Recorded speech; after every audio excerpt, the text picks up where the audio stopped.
তোমরা তো সবাই জানো আমার স্বামীকে কল্যাণী এমস থেকে রেফার করেছে মেডিকেল কলেজ হসপিটালে। তো সোমবার আমার স্বামীকে মেডিকেল কলেজে ভর্তি করা হয়েছে। তো এই কদিন ধরে ব্লাড টেস্ট করা হয়েছে, ইসিজি, আলট্রাসোনোগ্রাফি, তো অনেক রকম পরীক্ষা, বুকের এক্সরে, তারপর অনেক রকম টেস্ট করেছে। করার পরে সমস্ত রিপোর্ট আজকে এক জায়গায় করেছে। করেছে বলতে ডাক্তার সিদ্ধান্ত নিয়েছিল যে অপারেশন করবে না হলে ইঞ্জেকশন দেবে। দুটোর মধ্যে যে কোনো একটা বলেছিল আর কি, যদি অপারেশন করার মতন হয় করব, না হলে ইঞ্জেকশন দেবে।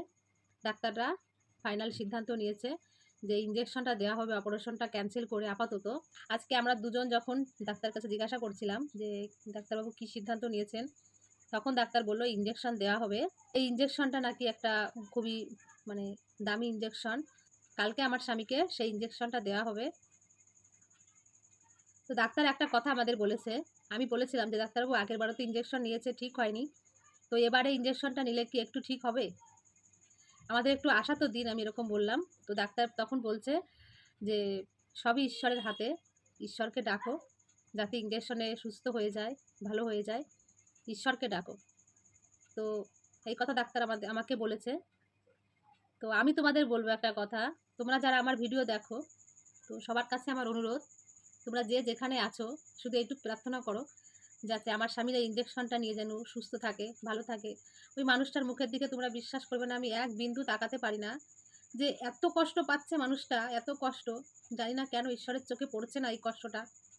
তো ঠাকুরকে সবসময় বলি যে আর এত কষ্ট ওকে দিও না, অনেক কষ্ট জীবনে পাচ্ছে মানুষটা। তার সঙ্গে তো আমার কথা ছেড়েই দিলাম, আমার শাশুড়ি মায়ের কথা ছেড়েই দিলাম। শুধু ও একটু সুস্থ থাকুক, ওটা দেখলে আমরা আমাদের কষ্টের কথা সত্যি ভুলে যাব। ঈশ্বর যদি জগতে সত্যি থেকে থাকে, তো আমার এই কষ্টের দাম ঈশ্বর সত্যিই দেবে, আমার স্বামীকে ঠিক সুস্থ করবে। আমি আগেও বিশ্বাস করেছি, এখনও বিশ্বাস করছি। দেখে আমার জন্য ঈশ্বর কী রেখে হয়েছে। মাসে 2টো করে ইঞ্জেকশন দিতে হবে, আর ইঞ্জেকশন যখন দেবে তার আগের দিন ভর্তি হতে হবে। ভর্তি হওয়ার পরে ব্লাড টেস্ট করে ইঞ্জেকশনটা দেওয়া হবে। ডাক্তার এরকমটাই বলেছে। আগের বারে যখন ইঞ্জেকশনটা নিয়েছিল, পেটে তো তোমাদের দাদাভাই ইঞ্জেকশন নিজে নিজেই নিয়েছিল।